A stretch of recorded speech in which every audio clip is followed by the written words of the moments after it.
watch your society collapse in the coming years. President Trump makes nice with Prime Minister Starmer when they're together, but they are so politically different, and he obviously has a very low opinion of how our country is handling illegal migration. Well, and the President is right to, because it's the President of the United States, President Trump, who has adopted one of my policies, which was the Rwanda proposal to remove illegal migrants from the United States to, guess where, to Rwanda. And that's effectively what I had put in place before I left government in 2022, to remove all illegal migrants, and there was no cap to that. You know, Labour and everyone said it was not possible. They're just lazy because they fail to come up with ideas and solutions. We had a proper plan, third country deterrent, and you need a third country deterrent to remove people too. President Trump is doing it. And Bev, you may know this, the President of Rwanda was in the White House yesterday. Yes, of course. And he was talking about literally new deals with America, and also the President's got confidence in Rwanda as a country to remove people to. How frustrating is that for you, to think you had that nearly over the line? So I did the policies, the legislation, and then obviously it was up to my successors to come in and implement it, which clearly did not happen. Why? It drives me nuts, Bev, and I tell you for why it drives me nuts, because you've got a Labour government that basically have lost control of our borders, and you know exactly what the Conservative proposal is right now. We have a new borders plan, which actually goes further in terms of legislation than the legislation that I put in when I was Home Secretary, which is to leave the ECHR. So we don't go through this doom loop, this merry-go-round of going back to the courts again and again. Do you remember all those judges in pyjamas, pyjama injunctions, all this kind of stuff? We're prepared to tackle it. Now, in America, there's a very different legal system, but irrespective of that, we are the only political party in the United Kingdom that knows how to deal with this issue, but actually had a plan. We have a proposal and a plan. We've said that we'd bring Rwanda back, and now the President has demonstrated that Rwanda is a safe country and you can remove people. Your challenge, though, as the Conservatives, will be to convince people, especially GB News viewers and listeners, that that is not something Reform would do better than you on. So I don't think we do have to convince them, because Reform they talk and talk and talk. Number one, they've got no experience. They have no idea what it is like to enact legislation in the way in which I have, take it through Parliament, that's both houses, draft the whole thing, get it through, do the amendments, then operationalise a plan like that. And then the operational delivery is not straightforward.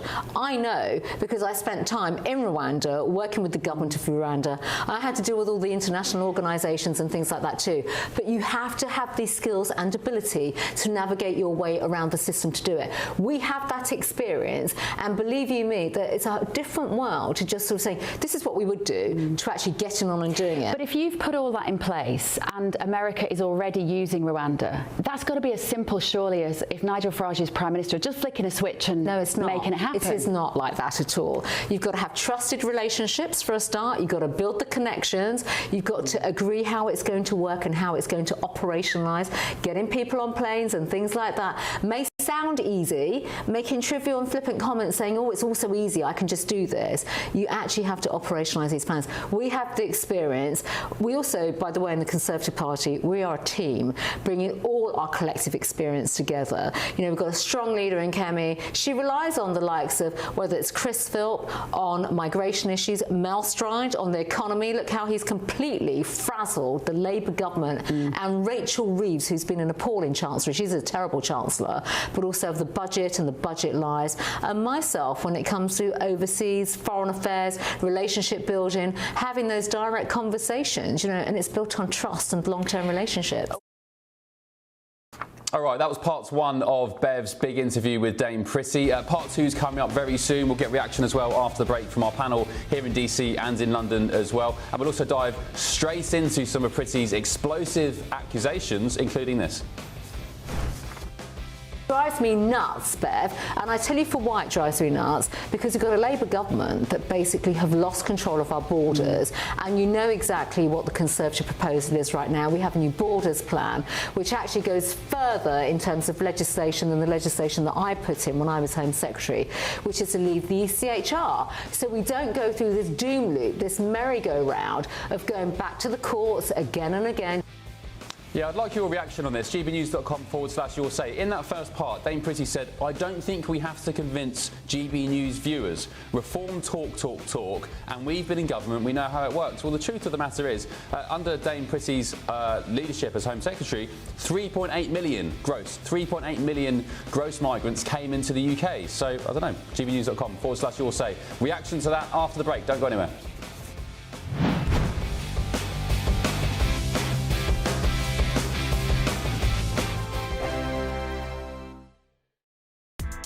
Join me, Nana Akwe, for an informative, interactive news programme with a difference. It's fun. No, he didn't say that, Dave. I'm so surprised. I think there's an element of truth to that. Join me from 3 p.m. every weekend, only on GB News, Britain's news channel. Hi, I'm Michelle Dewberry, and my show is your opportunity to cut through all the noise and dive in headfirst to some robust debates. Ideas clash. Situation, isn't it? Because the failure is you're deliberately avoiding my point. Nothing's held back, And if you think this is the end of it, wait for more. and we do not shy away from the difficult stuff. Sometimes I want to shake people and say, if only you understood. So join me on Jubes & Co weeknights at 6 p.m. only on GB News, Britain's news channel. Britain was once the envy of the world. But look around. A nation that no longer knows what it is or where it's going. A country that's broken. How do we fix Britain? How do we bring it back? Friday night with Matt Goodwin at 8 p.m. only on GB News. Mornings don't have to be tiresome, especially if you have the right company. Wake up to news as it happens, opinion and debate, and of course, a little bit of entertainment too. Because when the kettle's on, we're on. That's Breakfast on GB News, a show worth waking up for. Every morning from 6 a.m. Only on the People's Channel, Britain's news channel. We'll spread the news, you spread the word. From the school run to the home run, watch a new show for all of Britain. So he can say whatever he wants. A straight talking show where all voices are heard. And, you know, when are we going to stop talking about smashing the gangs and actually do it? With the stories that matter from every part of our country. There's a bit of a crash landing there for your Chancellor. Bold, fearless and standing up for you. That's me, Martin Daubney, 3 p.m. till 6 p.m. weekdays here only on GB News. The People's Channel, Britain's news channel. In the GB Newsroom, we bring you the news as it happens. With our team of dedicated journalists across the UK, we're ready to keep you up to date with what's happening every half an hour, every single day. Bulletins here on GB News. The People's Channel, Britain's news channel. Westminster's full of talk, but out here, it's the real world. Am I allowed to talk then? No, that's it. This is where it matters, real people and real lives. That's what politics is all about. The fact that Trump made a good start, no. Straight answers, no spin, and just a couple of pints. How many fingers have I got up? About 10. So join me for Lee Anderson's Real World every Friday at 7 p.m. only on GB News. The People's Channel, Britain's news channel.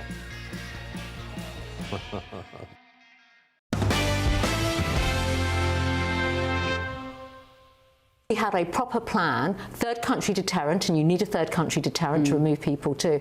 President Trump is doing it. And Bev, you may know this, the president of Rwanda was in the White House yesterday. Yes, of course. And he was talking about literally new deals with America, and also the president's got confidence in Rwanda as a country to remove people to.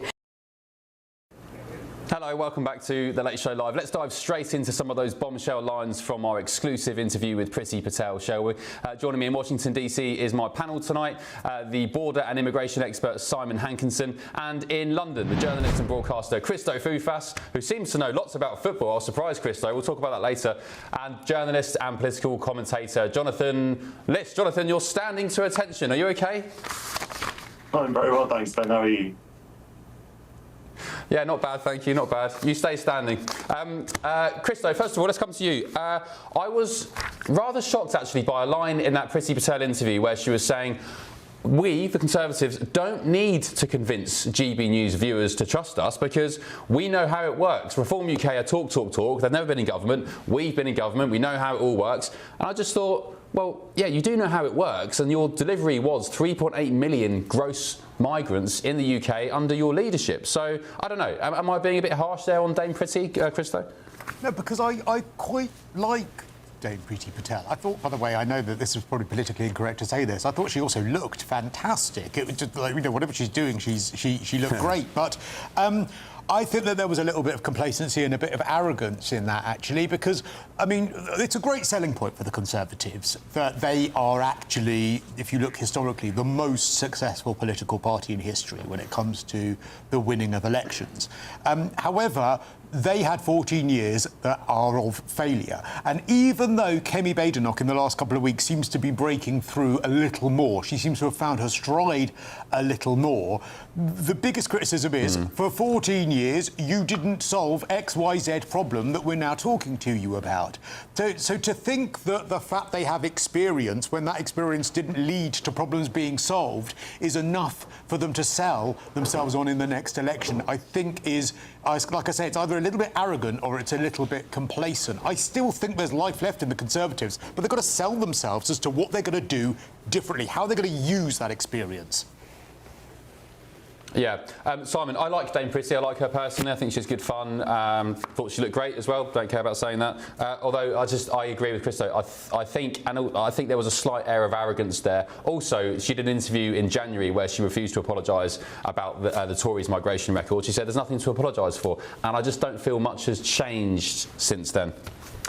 I'd see a little bit of a credibility gap. When we elected Trump for the second time, you knew what you were going to get. He'd made the promises and he carried out the policies. The first time around, Conservatives were in power, 14 years? And as you say, 4 million people in the last few years. And if you take the whole time that they were in power, we're talking about an unprecedented number of people let in. So, yeah, do they have the know-how and the technical capability and smart people? Sure, but their track record is pretty dire.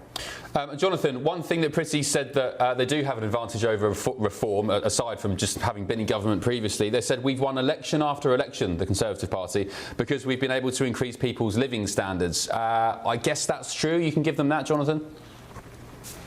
I don't see the I don't see the improvement in people's living standards, Ben. The Conservatives presided over the longest period of wage stagnation in well over a century, and people voted them out decisively just because they've not kept any of their promises. We have a huge cost of living crisis in this country, and the Conservatives had clearly, self-evidently, done nothing to solve that. And I agree with Christo, not often you hear me say that, when he talks about Priti Patel's arrogance and complacency, because what the Conservatives are doing is leaping on reform's coattails and basically stealing reform's policies. And there's not a cigarette paper between the Reform Party and the Conservatives, really. If you can find me a substantive policy difference, it's really just about the amount of money that each side is pledging to spend.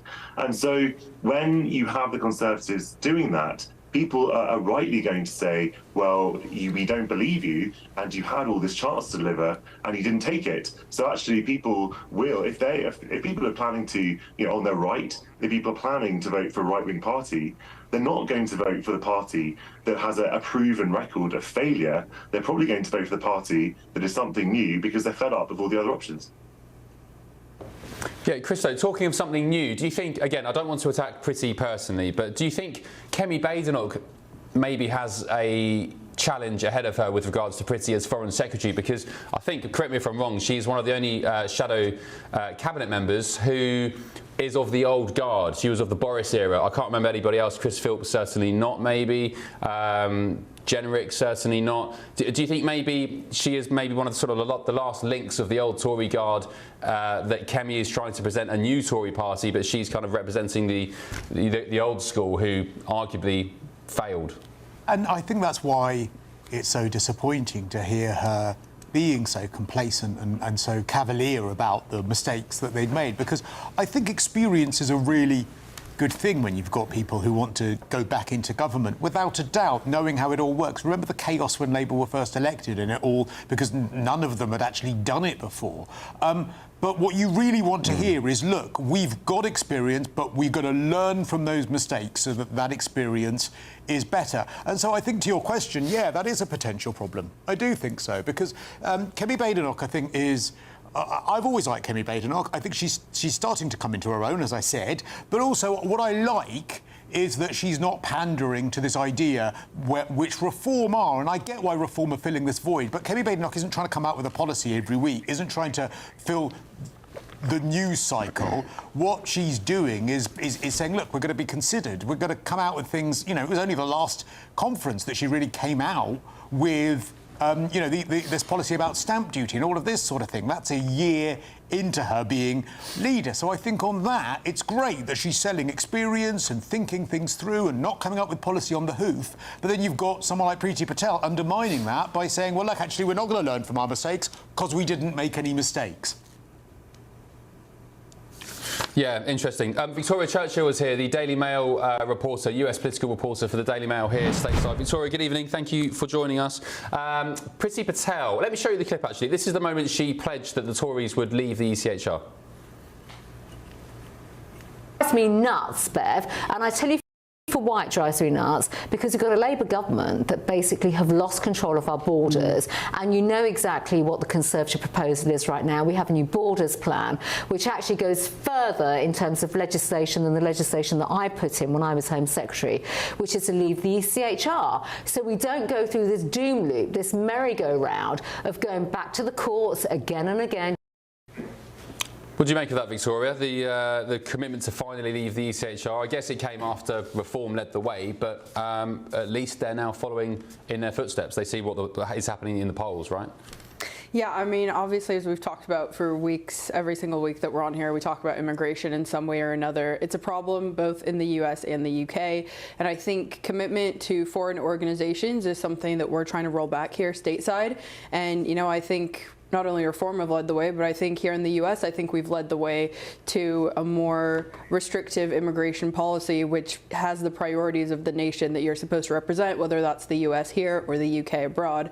And, you know, to really have that be first, you know, obviously the Trump administration always talks about the America first point of view. You know, this is probably somewhat of a UK and England first point of view, where we want to take care of our own citizens. And then we also, you know, still want to be compassionate in immigration policy, but make sure that that doesn't come at the detriment or the dismissal of priorities here at home. OK. gbnews.com/you'll say Leaky Bucket. Good evening, Leaky Bucket. You said, Ben, you'd be against the Tories no matter what they said. The one thing you're doing is dismissing the fact the Tories are under new management. Reform have no idea how to solve the migrant problem, so why attack the party who had any good ideas? I'd slightly politely push back on that. I mean, I alluded to it, I guess, with Christo saying Kemi's trying to drive the party forward with a new image. Is the old guard, are the old guard like Priti kind of, you know, reminding us of a party that once was? Simon, can you tell us something that you admire in this new version of the Tory party? What are they doing well? What can they capitalise on? Well, they seem to have admitted that they made a giant mistake and they claim to want to fix it. But it's not just the ECHR. If you look at the Human Rights Act of 1998, British law has baked in European law. So they need to go through, the Prosperity Institute did a good report on this, and they went through every single thing that needs to be done. It's not that hard, but it's going to take a heavy lift and some actual legislation passed. Jonathan, last word to you. Do you think there was reports this week, I think it was in the FT, that Reform and the Conservatives would have to do a deal at the next election? Do you take much, do you give that much weight? Farage, of course, came out immediately and rubbished it, but do you think that is something that could happen in a couple of years, whenever the election is? I think absolutely it's on the table if the polls are borne out and Reform is on course to win the election, but not an overall majority. That's absolutely on course. But the Conservatives would have to face up to the fact this would be a hostile takeover. They would effectively lose their identity and they'd be wiped out as a political force.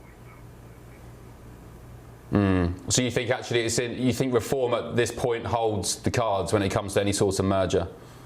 Absolutely, absolutely. They are, of course, the senior partners. The Conservatives would have to be the junior partner, and I don't see how Kemi Badenoch, although it might not be her, can survive under those circumstances.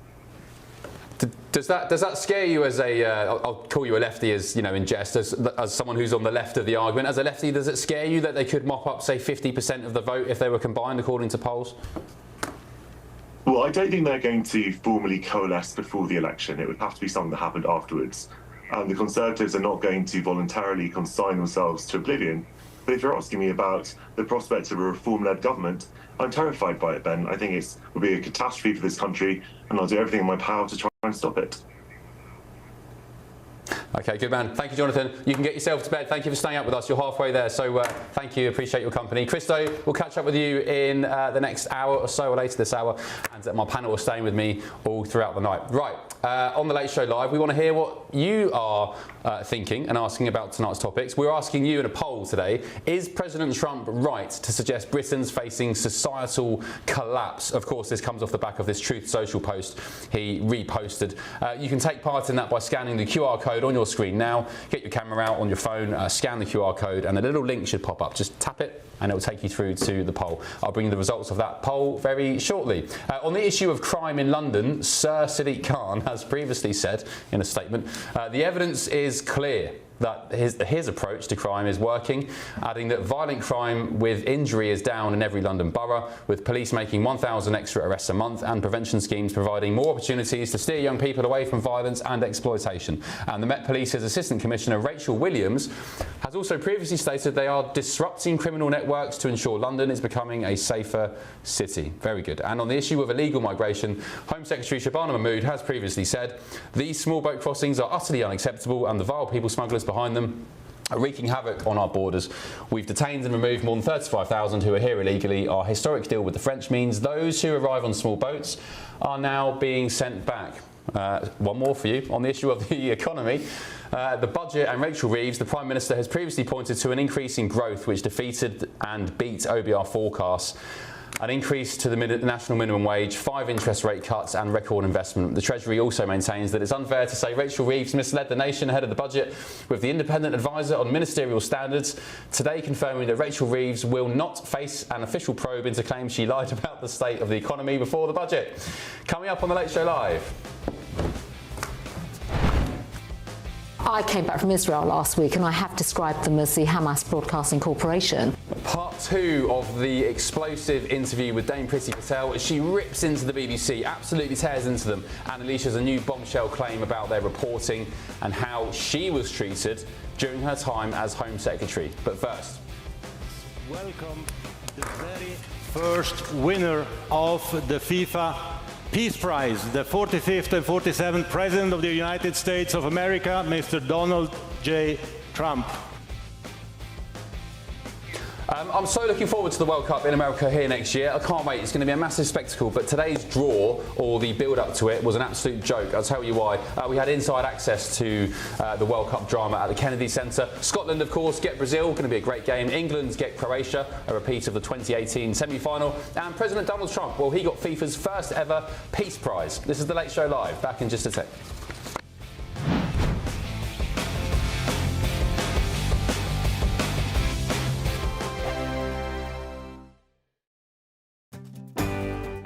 I'm Michael Portillo. This is GB News, the People's Channel, Britain's news channel. Westminster, the ultimate clique. And you're fighting like rats in a sack. But here on the Camilla Tominey Show, we ask the questions the establishment media is too scared to ask. OK, let me ask you a straight question, because I know you're a straight-talking politician. Whether it's net zero, illegal immigration or law and order, nothing is off limits. You had the power then. Yeah, as I and say, now you've lost it. That's the Camilla Tominey Show, a politics show that's fearless. But no, let me finish my question if you don't mind, because it is my show. Sundays at 9:30, only on GB News, the People's Channel, Britain's news channel. No matter the state it's in, this is our nation. Join me, Jacob Rees-Mogg, for a genuine, honest discussion on where we have been, where we are going, and where we are with the people who set the direction. Tune in to State of the Nation every Monday to Thursday, 8 to 9 o'clock. Only on GB News. Britain deserves a newsroom that puts the facts and your voice first. Well, and that's what you get on GB News. Lively debates, lively conversation. And we're not afraid to hold power to account. And each other. So join me, Andrew Pierce. And me, Miriam Gates, for Britain's Newsroom, weekdays from 9:30 on GB News. At GB News, we love to hear from you, our loyal community. So drop us a line at gbnews.com/your say. There, you can talk to each other and also to the presenters live on air. gbnews.com/your say, because GB News is your channel, Britain's news channel.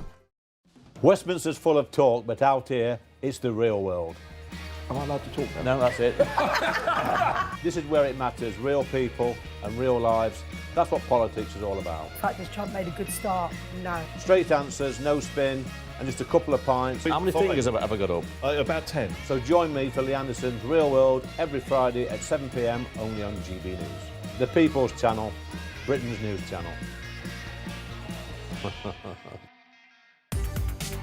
From the school run to the home run, watch a new show for all of Britain. So he can say whatever he wants. A straight talking show where all voices are heard. And, you know, when are we going to stop talking about smashing the gangs and actually do it? With the stories that matter from every part of our country. There's a bit of a crash landing there for your Chancellor. Bold, fearless and standing up for you. That's me, Martin Daubney, 3 p.m. till 6 p.m. weekdays, here only on GB News. The People's Channel, Britain's news channel. I'm Stephen Dixon, and thanks for joining us on GB News, Britain's news channel.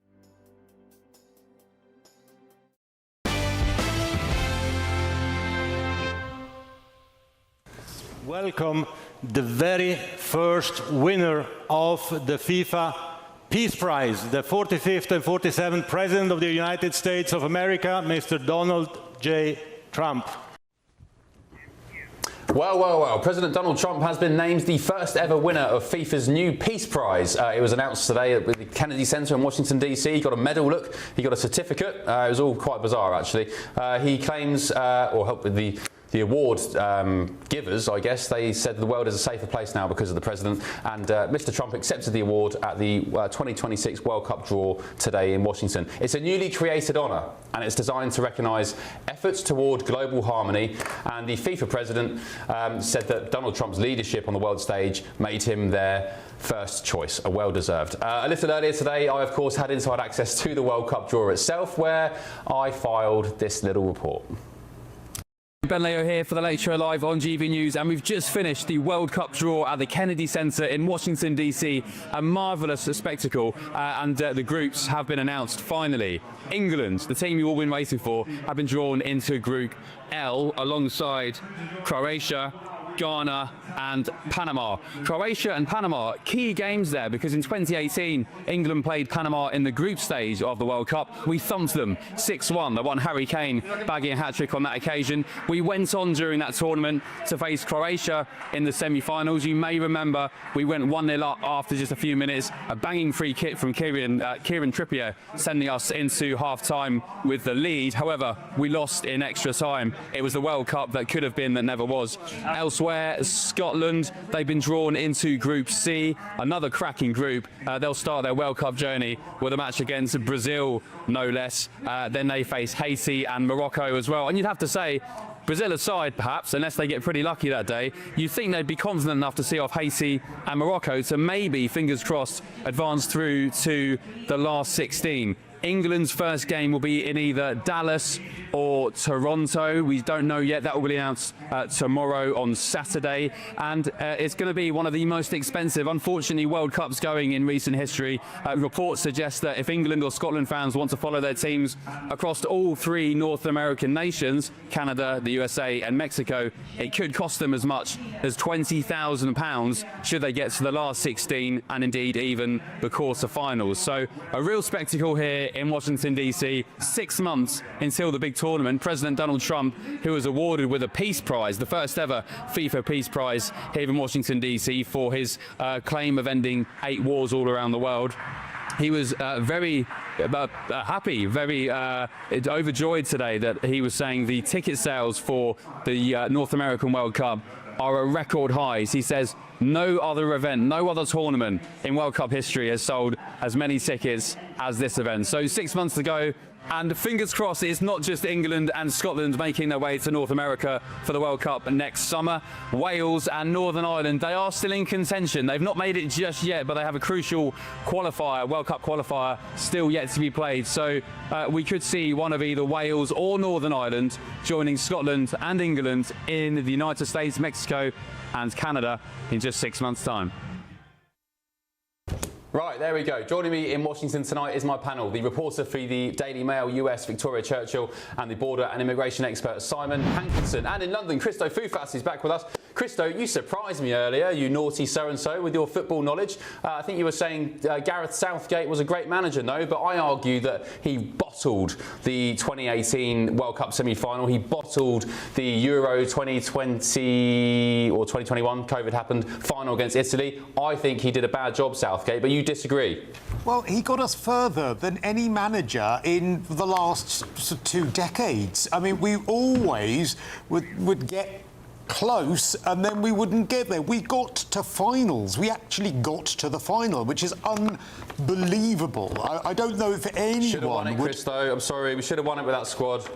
Yeah, we should have won it, and I think that it was a bit of a dull tournament, actually, if I remember rightly. We sort of got there because the other teams weren't very good, and we got there kind of by default. There wasn't that excitement that you usually get. But if we go back just to recent years, like a few years ago, we would have been thrilled to have got as far as we did under Gareth Southgate. But even when we were winning, but it was quite boring, all the papers did, all the press did, all people like you did, Ben Leo, was lay into him. And then he said, well, that's it, I'm going to wash my hands of him. When in actual fact, we need a manager of consistency. He deserved it. He had a great squad. He bottled it.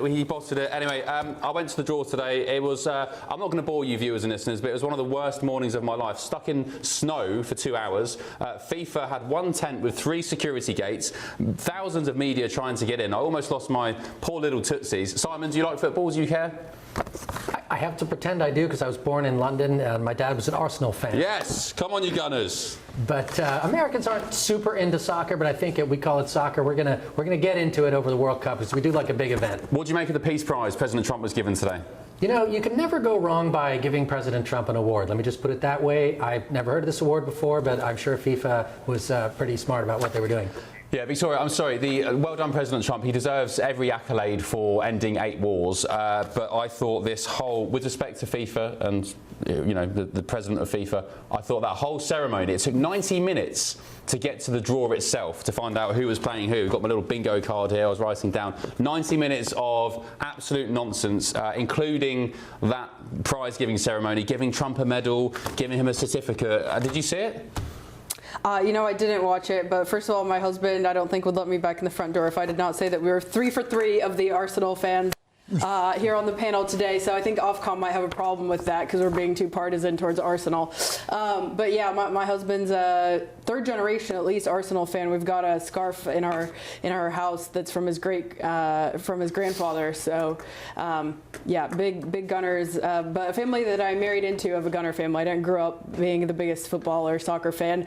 But I do think that the highlight of it was Trump saying that football should be European football and not American football. I'm sure that was something that was not taken very well here in the U.S., but as somebody that is married to a former soccer player and a lifelong soccer fan who also watches American football, I think my Sundays would be a little bit, or I guess my entire weekends, because usually Arsenal on Saturday and then U.S. football on Sunday in my house. Yeah. Well, he was right again on one thing, President Trump, saying, yeah, football is our football, not NFL. Yeah. By the way, NFL, sorry to offend American viewers, NFL is probably the worst game I've ever watched. You get about 2 minutes of action, the rest of it is stop-start. Anyway, sorry, I digress again. Christo, a really concerning revelation in a report today about the World Cup for next year is that it's going to cost Scotland fans, England fans, and one of either Wales or Northern Ireland, if they make it, up to 20 grand just to come to America, travel the different nations and the cities to follow their teams.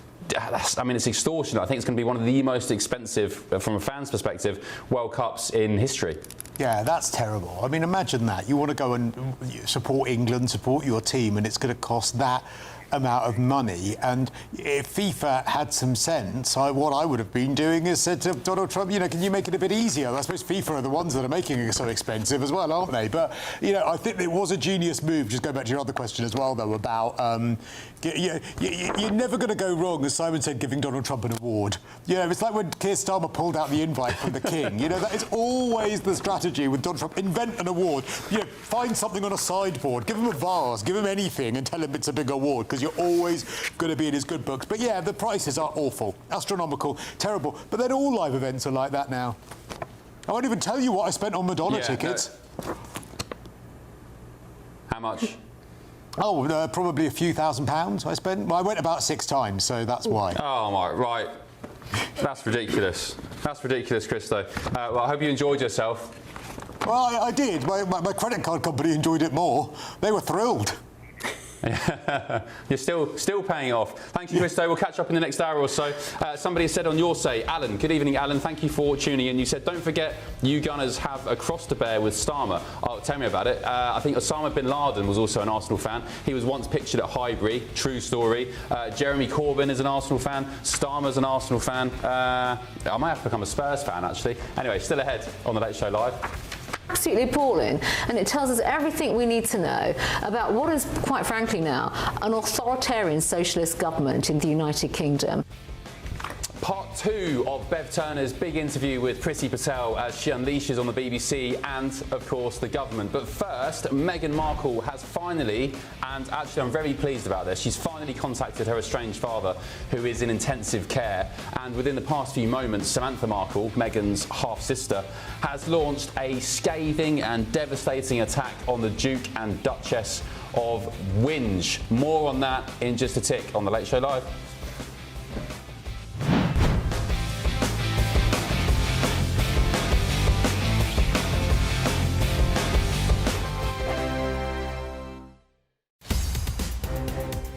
Newsroom, we bring you the news as it happens. With our team of dedicated journalists across the UK, we're ready to keep you up to date with what's happening every half an hour, every single day. Bulletins here on GB News, the People's Channel, Britain's news channel. Mornings don't have to be tiresome, especially if you have the right company. Wake up to news as it happens, opinion and debate, and of course, a little bit of entertainment too. Because when the kettle's on, we're on. That's Breakfast on GB News, a show worth waking up for. Every morning from 6 a.m. Only on the People's Channel, Britain's news channel. We'll spread the news, you spread the word. Westminster's full of talk, but out here, it's the real world. Am I allowed to talk now? No, that's it. This is where it matters, real people and real lives. That's what politics is all about. The fact has Trump made a good start? No. Straight answers, no spin, and just a couple of pints. How many fingers have I got up? About 10. So join me for Lee Anderson's Real World every Friday at 7 p.m. only on GB News. The People's Channel, Britain's news channel. At GB News, we love to hear from you, our loyal community. So drop us a line at gbnews.com/yoursay. There you can talk to each other and also to the presenters live on air. gbnews.com/yoursay, because GB News is your channel, Britain's news channel. Join me, Nana Akweer, for an informative, interactive news programme with a difference. It's fun. No, he didn't say that, Dave. I'm so surprised. I think there's an element of truth to that. Join me from 3 p.m. every weekend, only on GB News, Britain's news channel. You want to know what's really going on in the corridors of power? Labour don't know what to do with you half the time, and that makes you quite lethal in the chamber. Get behind the headlines with Chopper's political podcast. Join me, Christopher Hope, as I sit down with the great and the good of British politics. We'll see where this ruling takes us. These are the stories shaping our nation. Chopper's political podcast, available now on all platforms. Listen in and stay ahead. Hi, I'm Michelle Dewberry, and my show is your opportunity to cut through all the noise and dive in headfirst to some robust debates. Ideas clash. Situation, No, isn't it? no, Because the failure is you're deliberately avoiding my point. Nothing's held back, And if you think this is the end of it, wait for more. and we do not shy away from the difficult stuff. Sometimes I want to shake people and say, if only you understood. So join me on Jubes and Kerr weeknights at 6 p.m. only on GB News, Britain's news channel.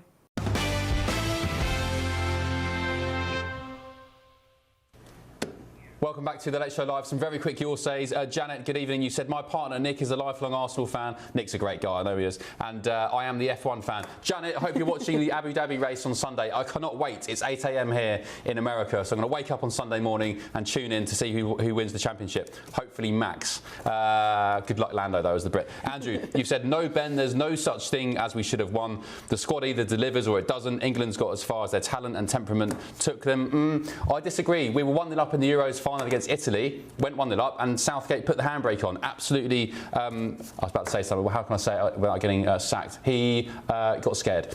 And Michael said, Ben, you're absolutely right. Southgate bottled it. He had the best squad and won nothing. Right, let's move on. Some really good news in my book, actually, some heartwarming news. GB News can confirm this evening that the Duchess of Sussex, Meghan Markle, has attempted to contact her estranged father, who's in intensive care after undergoing a leg amputation. And within the past few moments, Samantha Markle, Meghan's half-sister, has absolutely slammed her sibling, calling her attempt at contact just PR B-word. She's also challenged the couple to step up to the plate and ensure he is put on a private jet out of the Philippines to receive the best healthcare. And she also posted a picture of a plane accompanied by the caption, GFY Meg. I'll leave you to uncover what that means. What does that mean? Well, being very careful with our language. What does it mean, panel, Victoria? GFY. Oh, I've just been told in my ear. Yeah, go. Bleep. Yeah, don't worry. Yeah. Let's keep our jobs. What do you make of this? I have slammed Meghan Victoria for years about she preaches compassion and humanity and being a good human being, yet she never once got in contact with her father, never has introduced the grandchildren to her father. Is she feeling the Christmas spirit this year, finally? Maybe. I mean, she's had a lot of very weird things she's done in the last few months. I mean, even Harry this week on what was it, The Late Show? That I don't know if you saw that clip that went viral. That was horrible. So they've been doing a lot. So I don't know if this is just their way of rescuing their PR image. I don't think anything they can do really can rescue them. But you know, hopefully it's coming from a deeper place within her heart. But I don't know. I mean, I think if she is reuniting with him, I think that's a good sign, but I don't really trust anything that she does, honestly. Christo Fufas is still with us down the line. Christo, can we give credit to Meghan Markle finally for something?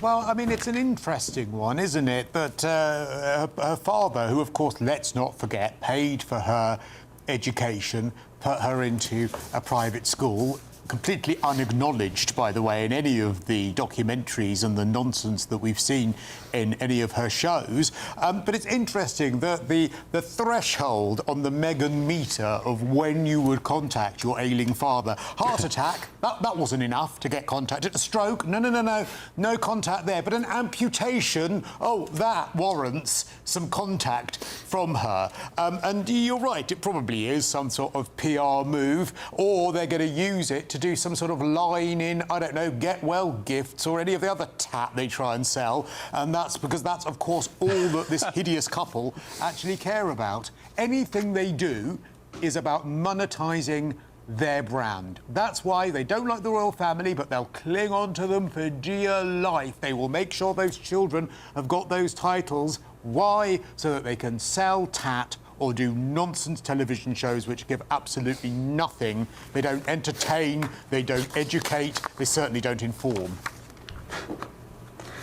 Christo, GB News is a station of news and opinions, so next time please give your opinions unfiltered. Don't sit on the fence if that's okay.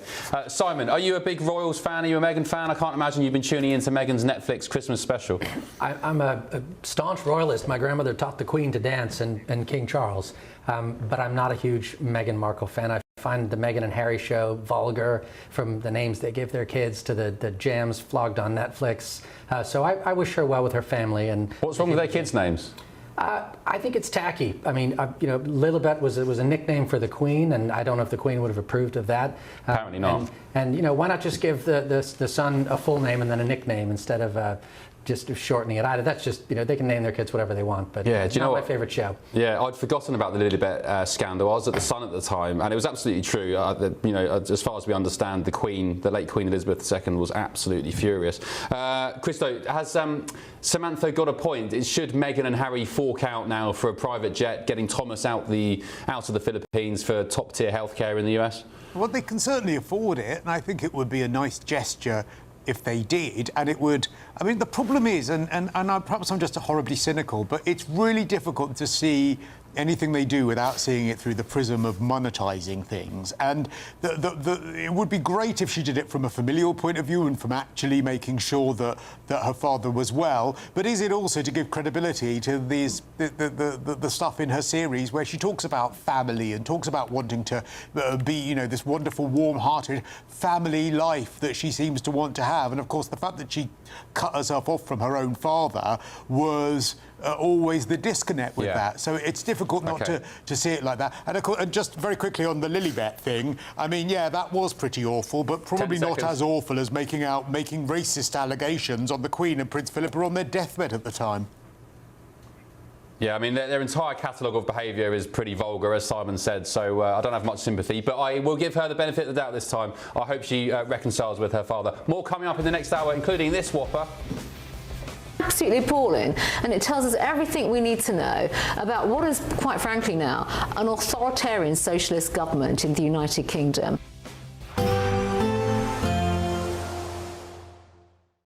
Today, clouds overhead, total zen within.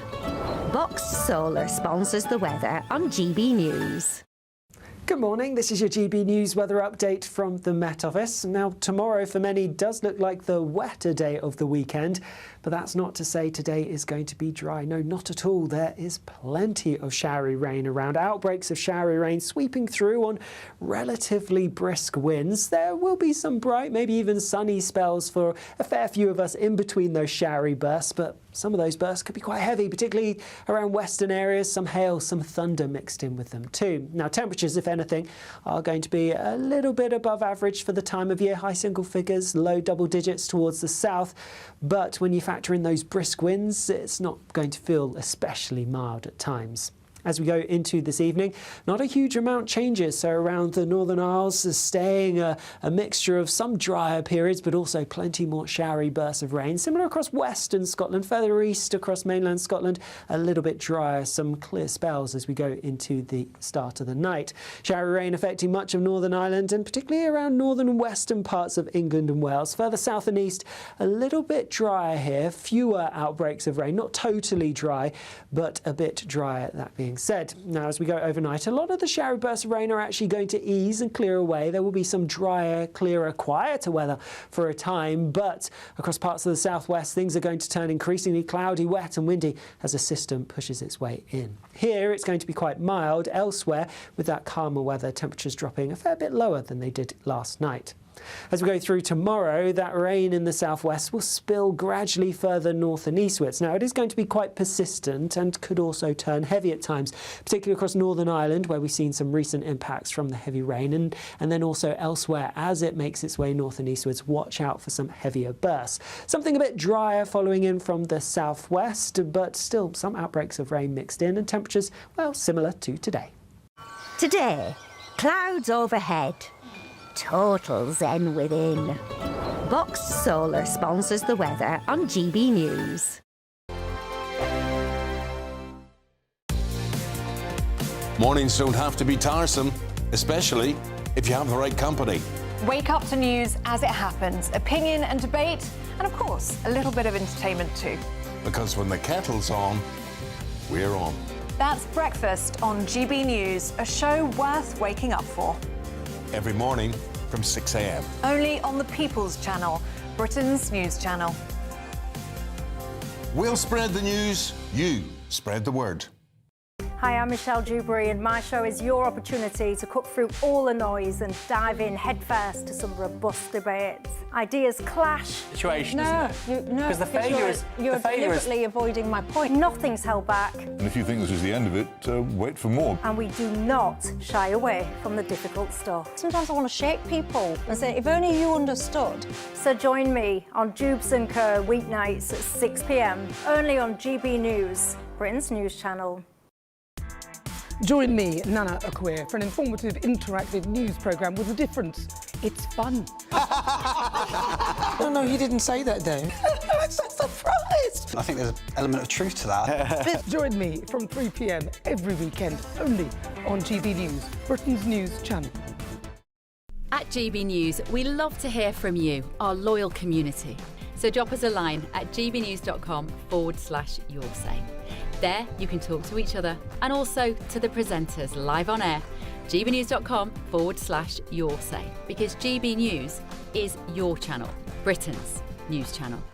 Westminster, the ultimate clique. And you're fighting like rats in a sack. But here on the Camilla Tominey Show, we ask the questions the establishment media is too scared to ask. OK, let me ask you a straight question, because I know you're a straight-talking politician. Whether it's net zero, illegal immigration or law and order, nothing is off limits. You had the power then.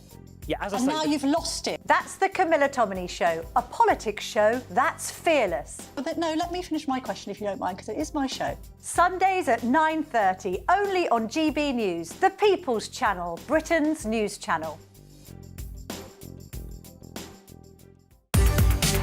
From the school run to the home run, watch a new show for all of Britain. He can say whatever he wants. A straight talking show where all voices are heard.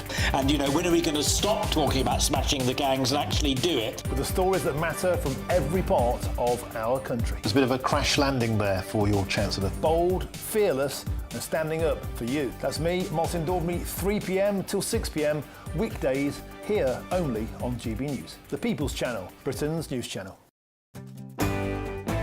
I'm Tom Harwood. This is GB News, Britain's news channel.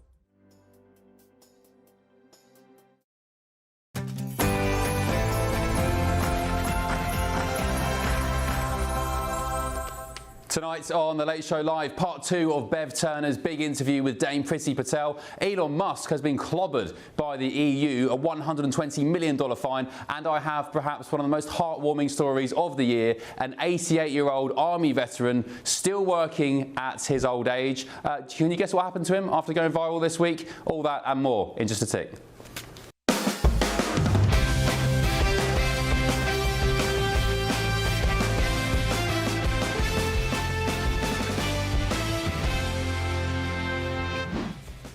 Hello, good evening. Hope you're well. Exclusively on The Late Show Live tonight, part 2 of Dame Priti Patel's no holds barred interview. When it comes to digital ID, we've been out there from the get-go in terms of rejecting it and saying it is simply not right. Dame Priti absolutely lashed out at David Lammy's plans to scrap jury trials. What an absolute affront to, justice. Rightly pressed by Bev on pandemic overreach, Dame Priti insists the Conservatives have a new course and won't repeat it. We can't keep on looking backwards. Yes, you learned the lessons. We're doing that right now. And she delivered a ballistic missile across the Atlantic on the BBC. I came back from Israel last week and I have described them as the Hamas Broadcasting Corporation. And, in my opinion, quite rightly exploded at the corporation for platforming an illegal migrant, not one, but 2 of them, on Question Time. Let me just say this now, that is outrageous. She also admitted tonight what politicians these days are too scared to say. Do they make the country less safe? The answer is yes, of course they do.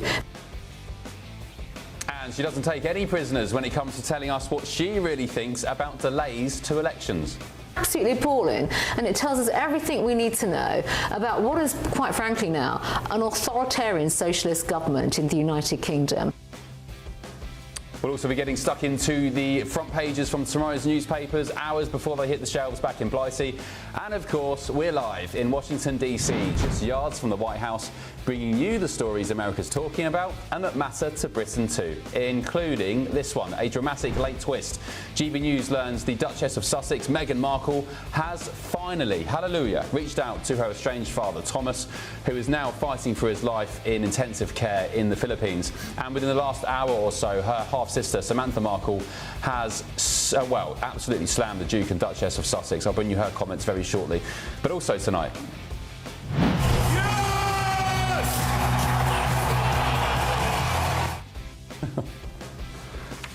the world's richest man, Elon Musk, is slapped with a £100 million fine by the European Union over his social media platform X. I'll explain why in just a tick, and well, it actually involves a tick, pun not intended. A move that sparks outrage here in the US. Plus, I actually had someone nominate you from this store and said you're very hardworking. Well, I try to be.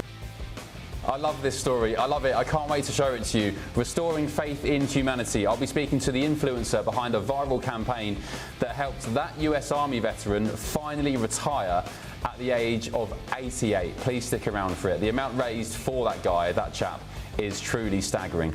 I'm Ben Leo. This is The Late Show Live, and welcome along to the second hour, where we've got all the stories you'll be talking about much later today, even more debates, and of course, 0 ad breaks. Don't go anywhere.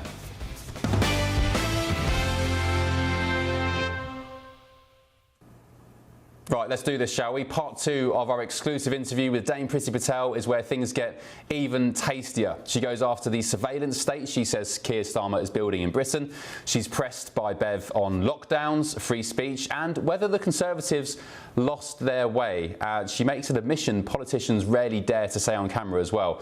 Then, her most explosive claim yet. She accuses the BBC of bias, cover-ups, and why she believes Labour's open-door policies have made Britain completely unsafe. This is part 2. Enjoy.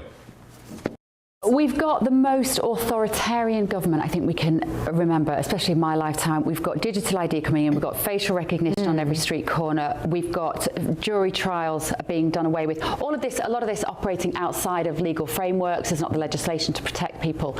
Would the Conservatives row back on some of those measures? The answer is absolutely all of them? yes, absolutely yes. So when it comes to digital ID, we've been out there from the get-go in terms of rejecting it and saying it is simply not right. Same on jury trials. What an absolute affront to, justice, basically, and our own, I'm going to say, our legal systems and the parameters in terms of fair trial. Look, as Conservatives, we are a firm party when it comes to, defending values, beliefs, sovereignty, independence, etc., the rule of law and the application of the rule of law. But at the same time, we need fairness, the principle of fairness. What about individual liberty? What about our rights? What about our freedom to speak? Our freedom, by the way, to live our lives as we want to. These are fundamental to Conservative principles. The problem is, we had a pandemic under your watch, and all of those principles went right out the window. And the idea that so much, especially about free speech, we had the non-crime hate incidents under the Conservatives. You've got so much bad that you have to convince the public you will undo. So is that because it's a slightly different team now? The people in power now were not the same as Boris Johnson. It's a complete, so it's both. It's absolutely both, right? So let's not forget, we've been in power, yes, 14 years. We've also won elections after elections because guess what? We've been able to improve people's living standards, turn around the economy, post-financial crisis, for example, get people off welfare and back into work. These things matter. And when it comes to the issues you've been speaking about, absolutely, we're clear about our direction of travel. The country has changed. Politics is changing. You speak about the pandemic. I've had to give evidence at the COVID inquiry. That is the right thing to do. People died. We have to move on. People from died all of because of that. lockdowns, but it was a joke. We have to move on now. And, well, there you go. We can't keep on looking backwards. Yes, you learned the lessons. We're doing that right now. The crucial thing is people and the country, your viewers, will not want to go backwards. They want to live their lives in the country that they love for their families, having economic security. We understand that. We have the skills and the experience and the passion and determination to deliver that for a whole new generation, basically. Do you think there's something quite inspiring to you guys about watching what's happening here in America and the absolute clarity with which Donald Trump runs a conservative value party? And it is allowing you and empowering you to talk in a different way, which previously under Biden over here, casting a very Democrat shadow, a left-wing shadow across the world. Having Trump here, does it give you guys sort of grist to your mill that you can be yourselves? Well, I think it's refreshing. I think it is absolutely refreshing. Look, we are Conservatives. The Republican Party are our sister party. We are infused by the shared same values that we have. Freedom, liberty, economic security, a safer world. All those types of core values, they apply to Donald Trump as well, and obviously the Republican Party and what we're seeing here. I think it's fair to say, your viewers will know this and appreciate this, socialism, left-wing ideology is regressive. And you know what? In some parts of the world, it costs people their lives. Repression, intolerance, the way in which they conduct themselves. By the way, racism and anti-Semitism, that is basically what we see with a lot of the extreme extreme left and also socialist governments. We stand tall as Conservatives because we will always defy them, and we stand up and give voice to people that feel, the same way that we do. They just want to live their life without a big state dictating to them in terms of what they should be doing. Arguably a big part of the political situation in the UK that is very difficult for any party to overcome is the position of the BBC. Yes. And we've seen obviously here in Washington events in the UK and how they reverberated down here with the Donald Trump edit of that documentary. Do you think the BBC did enough in the aftermath of that, with President Trump asking for an apology and a retraction? And for me, the BBC remained rather incalcitrant, and they haven't been contrite enough with the whole. So it's been extraordinary to watch, what was a once great institution just sort of fall off a cliff, quite literally. And that great act of self-harm, because they did it themselves, they really did. And they were not accountable and transparent. And Bev, I'll tell you something, because you're here, you wouldn't have seen the type of comments I've been making about them. I came back from Israel last week, and I have described them as the Hamas Broadcasting Corporation. I was Home Secretary that prescribed Hamas. In fact, I did it in a speech in Washington a few years back when I was Home Secretary.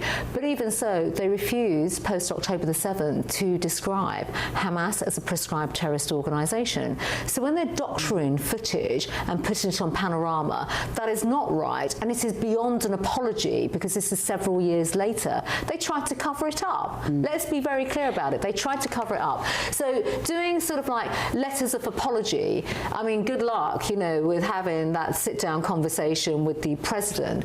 It really actually demonstrates that they need to rebuild their reputation. Trust matters. It really does. And they are not there yet. They've got a long way to go. You've been travelling here, so I don't know whether you're aware, but Question Time had a legal migrant in the audience, an Afghan, who was preaching to the room and to the panel about why illegal migration, why people like him should be welcomed as a refugee.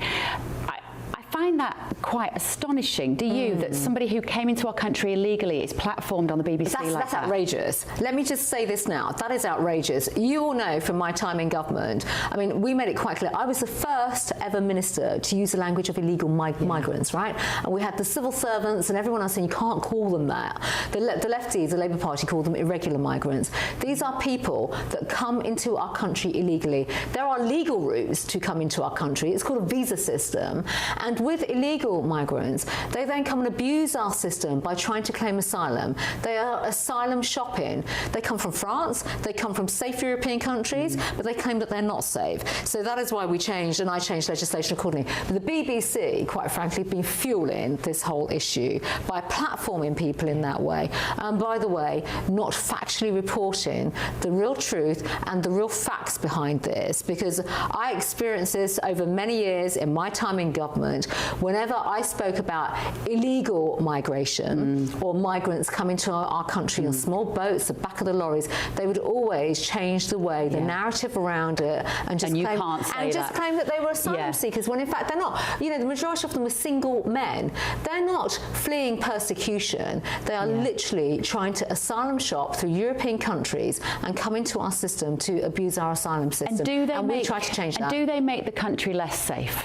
The answer is yes, of course they do, because they come into our country illegally. Yes, they are screened and all the rest of it. I know that from the background that I have and the work that we did. I can't speak to what this government is doing right now, and they've probably diluted those checks and all that kind of stuff. But the reality is people should not be coming to our country illegally. But the way you stop it is by having a strong deterrent. And of course we have a Labour government that have abolished all forms of deterrent. And now, of course, they've had something like 70,000 illegal migrants coming to our country this year. That is unacceptable. It makes our country unsafe, completely unsafe, and they've just got this open policy basically to illegal migrants, and that is wrong. Can I just ask you one last question? Postponing of these elections next May, in the mayoral elections, is that a good idea? Is it politically motivated? It's absolutely appalling, and it tells us everything we need to know about what is, quite frankly now, an authoritarian socialist government in the United Kingdom. They're running scared of democracy. That's what this is. They know they're going to lose those elections. By the way, that was an election in my county of Essex, a great county of Essex. That's just outrageous. They are now trying to erase democracy, and the fact that they're denying people the chance to vote, I think that's absolutely atrocious. I think it will come back to hurt Labour, I really do. And it's just a demonstration as to really one major thing, how unpopular Keir Starmer and his awful government is. Great to see you, Prissy. I hope you brought your snow boots. Going to need it here. You're going to need it outside. Exactly. Anyway, have a good week. Thanks so much. You, Bev. Thanks. There we go. Well done, Bev Turner. Really enjoyed that interview, especially, Bev, when you pushed back, Bev, on COVID, because, you know, they talk about authoritarianism and a breach of civil liberties. Hang on, guys. You were the very party who oversaw the biggest breach of civil liberties, the biggest attack on democracy and liberty in, I argue, a century. So well done. Let's speak to my panel now in DC and London. Reporter for the Daily Mail, Victoria Churchill, the border and immigration expert, Simon Hankinson, and in London, journalist and broadcaster Christo Foufas, and the journalist and political commentator Jonathan Liss. Welcome along. It's like a Christmas gathering. Who's got the mulled wine?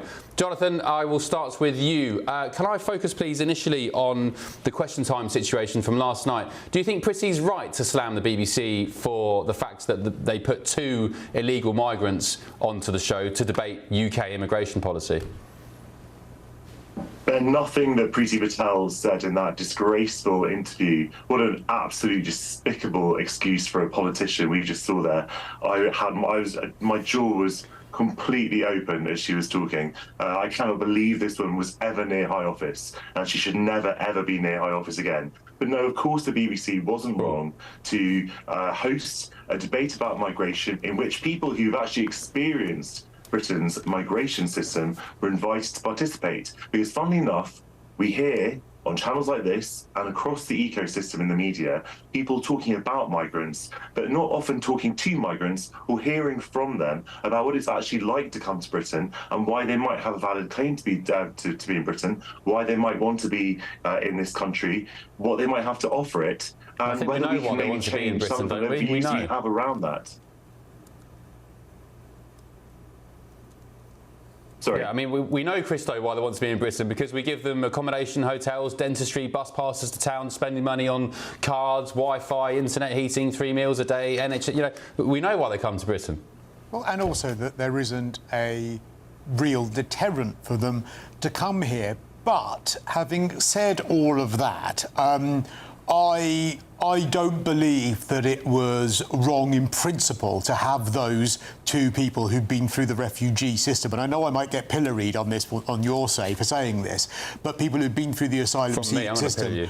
OK, you can in a second. On that debate, I think it was badly handled, in as much as if you were going to have those people as part of the debate, well, then you also should have invited some people who had perhaps protested in front of the Epping Hotel, or from the Pink Ladies group, or those sorts of people. I think they should have been invited on too, to ask about the concerns in their community, and that didn't happen. So I think if you're talking about balance, you should have had those people as well as those migrants. So it was a balance from a full spectrum of opinions on that. But unfortunately, free speech means that hearing from people whom you might viscerally disagree with sometimes, and it was a specific debate about immigration. It was a specific debate that took place in a place in the United Kingdom where small boats are coming in their droves. So there are many things I will pillory the BBC for, but that isn't one of them.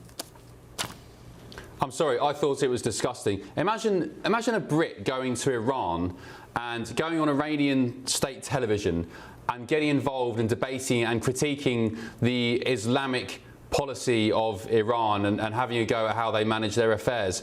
It wouldn't happen in any other country, because no other country behaves like we do. Yeah, but also, if Iran was having a conversation about how do we have a problem with British people who are coming to Iran and trying to change our country, well, you would expect to hear, hopefully, from a British person within that debate. So it wasn't just sort of. So I'm not sure I would frame it in the same way. No, look, I'm sorry, I don't want to hear from them. At a time when President Trump has deported, 2 million million illegal migrants have left the US, 500,000 odd forcibly removed. That's in 10 months since January. At a time when President Trump in America is handling their illegal migration problem with force and intent, we in the United Kingdom are inviting them, these people who broke into our country, inviting them for a very civil discussion. What do you think about the UK's immigration policy? Of course they're going to sit there and say that we need to stay in the ECHR and we need to open our borders and be more humane. I think it's an absolute joke, Simon. I think it's depressing because you're committing national demographic suicide. I mean, the level of tolerance has exceeded anything that makes any rational sense. The other day I saw a British judge had overturned a visa denial to the relatives of an Afghan who had gotten asylum in Britain on the grounds that this person who was already in Britain couldn't work. He was too depressed. So 8 people who are unqualified for visas are going to come over to Britain if this isn't overturned. None of them going to be able to work. I think the judge admitted that. This logic of just compassion to the absolute ends of logic makes no sense to me at all. OK, I'm going to get back onto Dame Pretty in just a second, particularly her words about the BBC. She said that the BBC even edited her own words in interviews when it came to the description of illegal migrants. First of all, though, Victoria, can I just play? I'll remind our viewers and the panel what happened on Question Time last night. I think we've got a clip. Let's take a quick look. I mean, since we were talking about immigration in this programme today, we thought, and we will be talking about people like you, we would see if there were, 2 or 3, 4 people who want to come along who are in that situation, and I know you are. So you, because I talked to you beforehand, you came from Iran. You came over on a small boat. Am I right about that? Yeah. What's your take on that, Victoria? Did the BBC do the right thing? No, I mean, I think if you have people that are actively criminals, they shouldn't be given a platform, right? Take this on any other issue. If you had people that were stealing in the mall, right, would you give them, would you send them to jail, or would you say, what would actually make you steal less? Would you actually have a conversation with them? No, absolutely you wouldn't. And so I think if people are actively committing a crime, whether that's, again, in the UK or here in the US, you don't need to give them the time of day. You say, these are our laws, and if you don't follow them, get out of here. Jonathan, what are you shaking your head about? I think that's absolutely disgusting. They're not criminals. They are asylum seekers. That is not a crime. They are. They broke into the country illegally. And if they are granted asylum, that means that they have a right to be here. And the vast majority of people who do claim asylum are granted it. There are no safe and legal routes. Priti Patel was lying about that when she said that people could just go by the visa routes. If you're fleeing a war, you don't actually have time to go to the UK embassy and get a visa to come to Britain. Otherwise, guess what? People would do it. This whole campaign, this whole discussion is just based on pure lies. Why can't people actually be truthful about it? The reason they can't be truthful is that if they were truthful, their arguments would be completely shot to pieces. OK, Jonathan, if they're fleeing wars, I argue most of them aren't. And by the way, you are right, they're all given asylum. I think small boat arrivals, something like 80% or even more are given asylum because we're such a soft touch. But back to your point, if they are fleeing wars, let's say they are, why don't they stop in, well, the many, many countries before it? But France is a safe country. What's wrong with France? Why the UK? Then discussing this is Groundhog Day. I think we've had this conversation 750 times. There are so many reasons why people might choose to go to Britain because of the language, because they have family ties in Britain, but all kinds of reasons. In the same, there's never ever been a demand or a necessity in international law for people to go to the first safe country they get to. Otherwise, people would just bunch in one country, and we would hate it. If there was so what's the limit then, Jonathan? How many refugees should we be taking? What's the limit? And I'm not going to give you a number. I can tell you that compared to other countries, come on, you're such a big advocate for illegal migration. What's the limit? Is it a never-ending number? Well, I didn't say that either. I'm not going to give you a number right now. I'm not in government. What I can tell you is that we can manage. I just wonder what to what extent your open border fantasy extends to.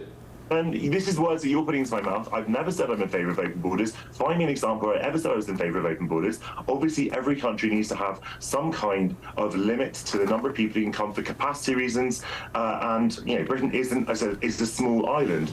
That said, we are not at capacity right now. We can be compassionate. We can let people in, as we always have. And I think it would be a terrible tragedy and a great, great shame and disgrace for this country if we abandoned the principle example of offering a safe haven to people fleeing war and persecution.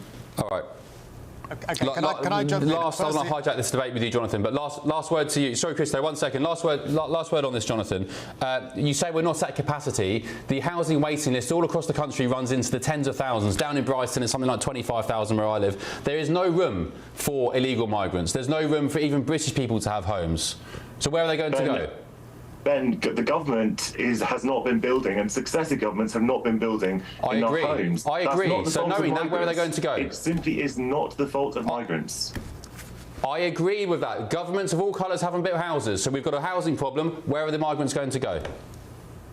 Well, we need to build houses, and also those migrants are also coming to work in the sectors such as building. So building houses, working in the public services that we need, working in the care sector until this government tried to kick them all out and stop them bringing their dependents with them. Migration has always benefited the economy and the country. Migrants have helped to build Britain for decades, indeed centuries.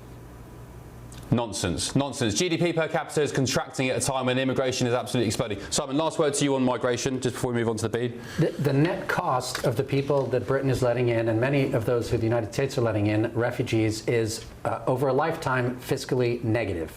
That's the bottom line. So it is not building the economy. It is actually draining it in the long term. That's a decision, a political decision they've made. OK, Christo, I'm going to come to you after this clip. This is the, actually, sorry, not a clip. We're going to talk about the Priti Patel's revelation that the BBC even twisted her own words. She would give an interview calling them illegal migrants, and then the BBC would change her copy to say asylum seekers. They've been at it for years, haven't they, the Beeb?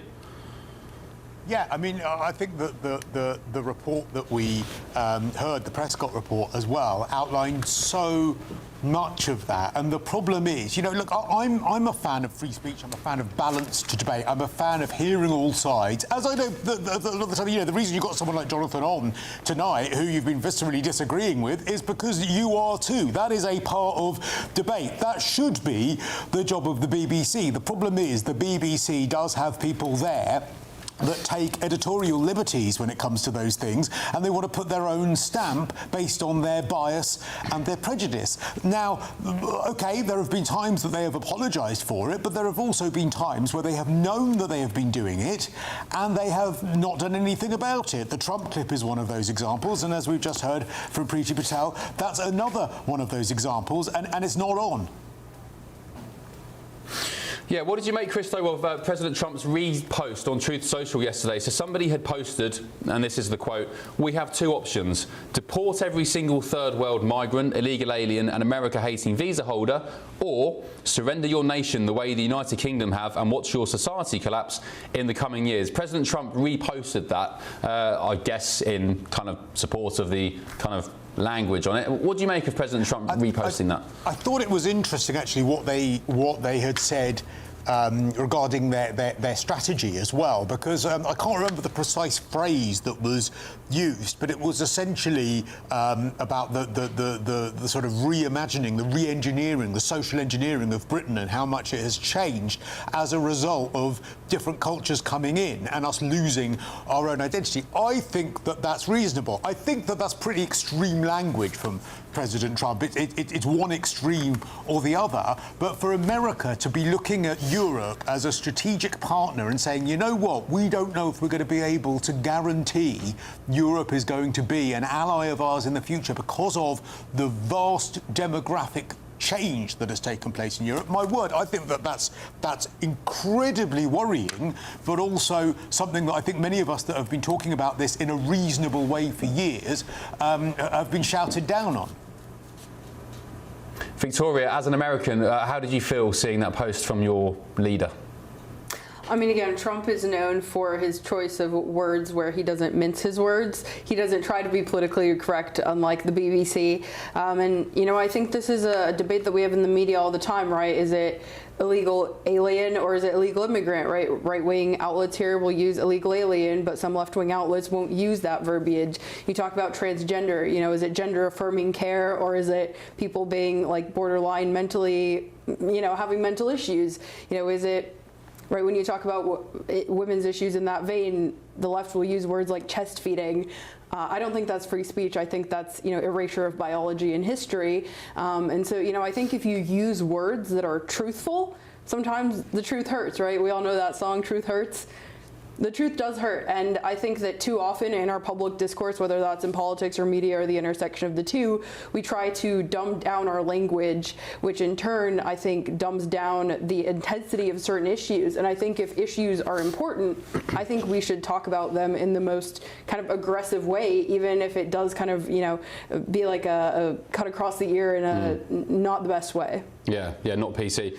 Simon, President Trump and Keir Starmer, there seems to be busy buds in public, and President Trump always very reluctant to name check him when he's criticising Europe or the UK. He seems to get on very well with him, but it seems that actually when they're apart, he isn't afraid to have a dig at the UK. What's going on there? Does President Trump does he like Starmer, President Trump? It's two different things. I mean, you can get along with the leader of a country. They can be personally friendly. Trump is a charming guy in person. He likes to treat people well and respectfully, but he can also be a fierce critic of the Starmer government, the Labour government, and their policy, in particular on immigration.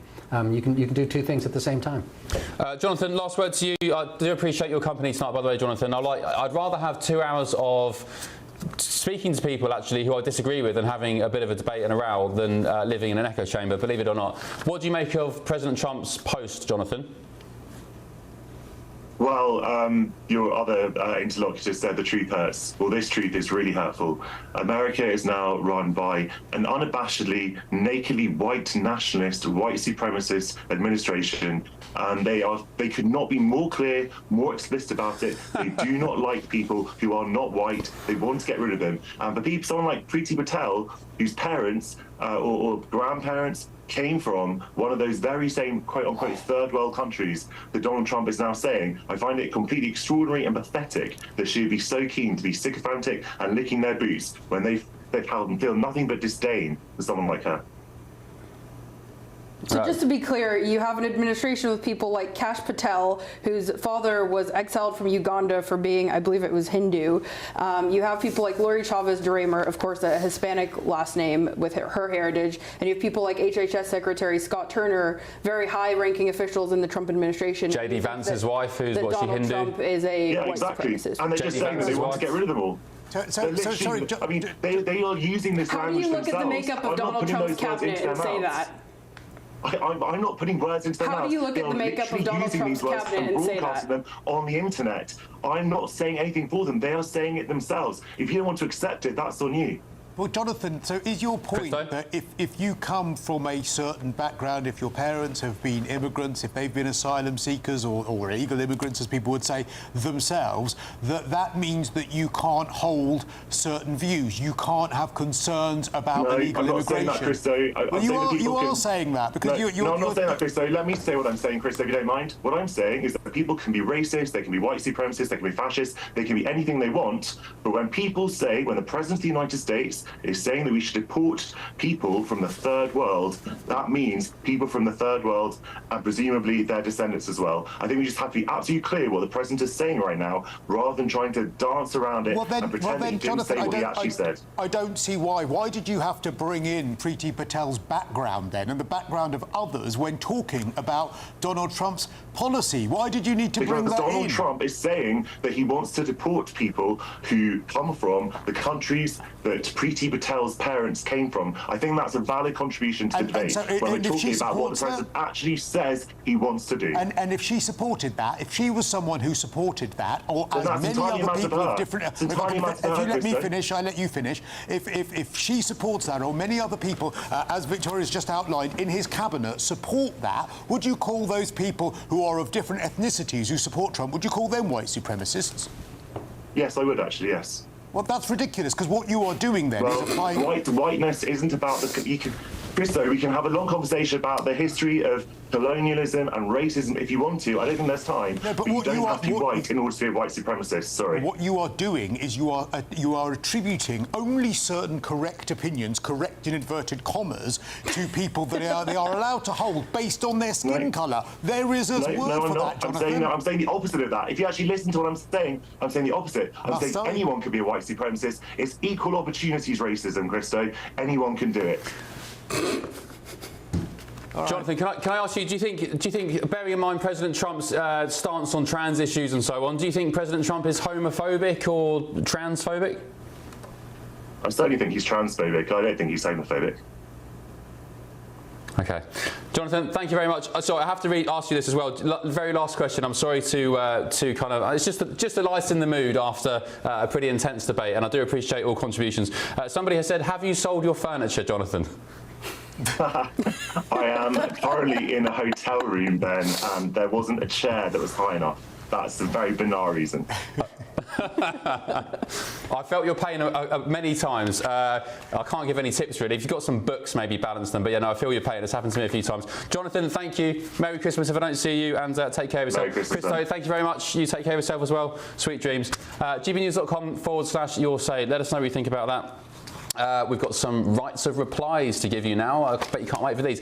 On digital ID, Sir Keir Starmer has previously said a new digital ID scheme will help combat illegal working while making it easier for the vast majority of people to use vital government services. On the issue of facial recognition, Policing and Crime Minister Sarah Jones said that though there were legitimate concerns about the technology, she believed a wider rollout could mark the biggest breakthrough in catching criminals.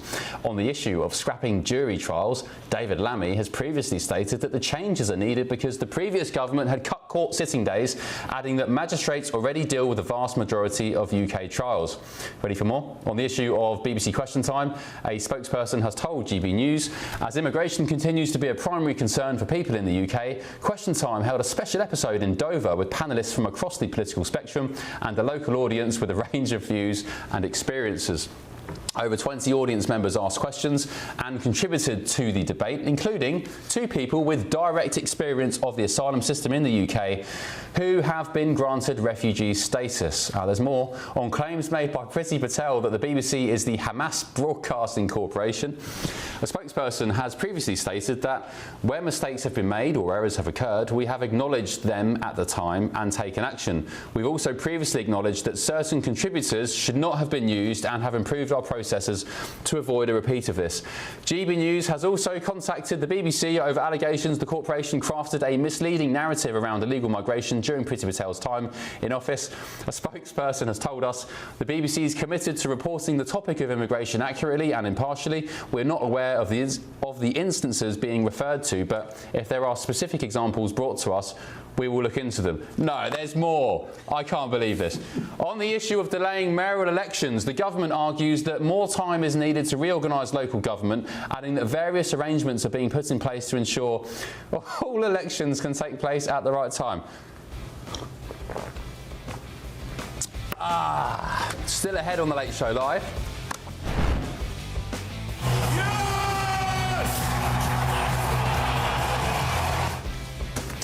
The world's richest man, Elon Musk, is clobbered with a £100 million fine by the EU over his social media platform X. I guess it's the equivalent of clobbering me with a £5 fine.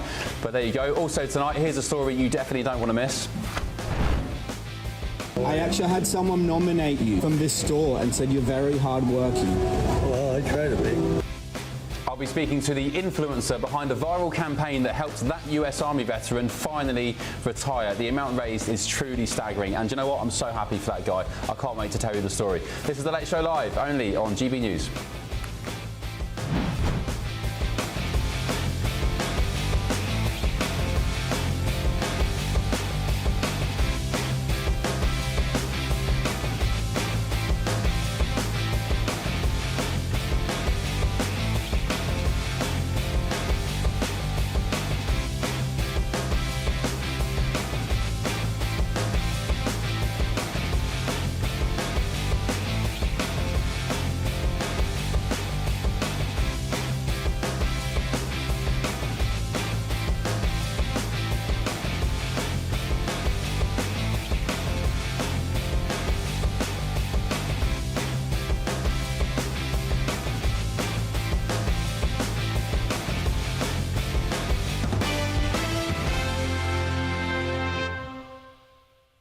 welcome back. Right, the European Union, our good friends on the continent, well, they've slapped a €120 million fine, roughly £105 million sterling, on Elon Musk's platform X, formerly Twitter, for breaking its new digital laws.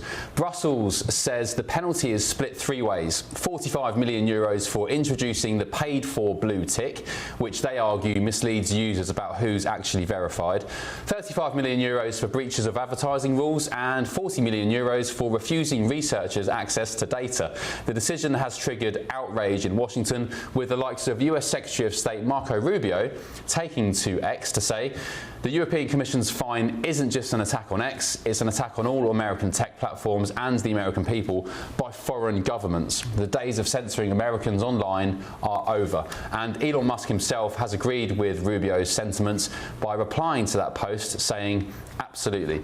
Well, joining me live in the Washington studio now is the senior policy analyst from Americans for Prosperity, James Chernowski. James, good evening. Thank you for your company. It seems like a big fine on the surface, 105 million quid, but really, I guess when it comes to defending free speech, Elon Musk spent 45 odd billion on X, so kind of not a big deal. I would still say it's a big deal because it's the first fine issued underneath the DSA. And of course, unsurprisingly, it's against an American firm. And this has been the argument from folks like Secretary of State Marco Rubio, President Donald Trump, Vice President J.D. Vance this whole time, is that this regulation was designed with American firms in mind. And that is unacceptable. TikTok was another company that was under investigation by the DSA. And what did they do? They basically cobbled that company into giving them concessions. And that's what the European Union wants. This isn't about the blue checks. Make no mistake. This is about a blueprint for control coming out of Brussels over American technology companies. And that's why we're seeing such a strong pushback from high-level officials in the Trump administration, because they're saying enough is enough. We cannot let the Brussels effect go and undermine American leadership in technology. Well, I'm afraid to say we do the same thing, James, in the UK with our Online Safety Acts. We are forever sending Ofcom, our dear regulators, especially of this channel, our good friends at Ofcom, they are sending out letters all the time to American firms, and the American firms are telling them to just do one.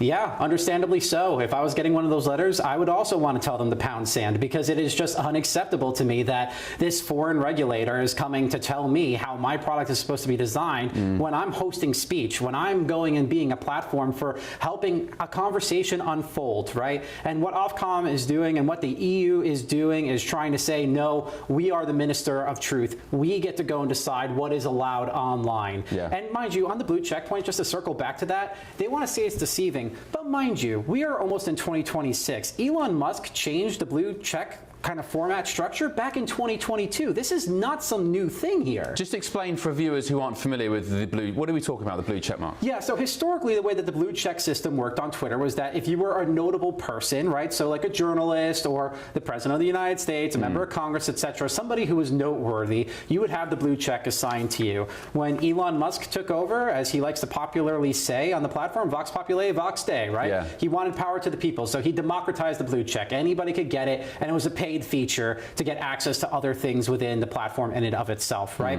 And that is what the EU is taking problem with, because they want to go back to the system of the designated tellers of truth, if you will. And that is why I think it is highly problematic. I do not want the government being in a position to go and tell a company how to design their platform whatsoever. That is unacceptable. I mean, look, he can probably afford it, but 45 million just for the blue check mark, that seems absolutely outrageous. I mean, we know the EU love their gravy train. They've got their troughs in the, their beaks in the trough with all sorts of things. But A, is Elon Musk going to pay this fine? Well, what's the process now? Will he appeal it? And B, what will the EU do with the money? Yeah, I know that Elon Musk and X have indicated that they are going to explore all their options, and it seems very likely that they are going to fight this. And I hope that they do, because it's unacceptable. It's a lot of money. And unsurprisingly, it's because, once again, they're a highly successful American firm, and this regulatory regime set up underneath the Digital Services Act lets them go and fine an American company up to 10%, not of revenue in the European Union, but global revenue. And for a company that's doing billions of dollars of business around the globe, that's an astronomical fine. That is unheard of, which is why, again, we're seeing so much blowback here. Just very quickly, 10 seconds. Do you think the EU, and indeed the UK, the powers that be who run the place, do you think they're scared of X or free speech? Unfortunately not, but I hope that changes. Yeah, okay. James, thank you so much. Really appreciate your company. Thanks and thank you for your patience whilst we debated that immigration nominations segment previously. Right, still ahead on The Late Show Live tonight. I actually had someone nominate you from this store and said you're very hardworking. Well, this was good. I love this. Forget the murders, forget the wars, forget all the stories of crime and paedophiles. This is the best story ever. We'll be speaking to the influencer behind a viral campaign that helps a US Army veteran, 88 years old, and the amount raised for that guy is truly staggering, and it's come at a great time at Christmas. Back in a tick on The Late Show Live.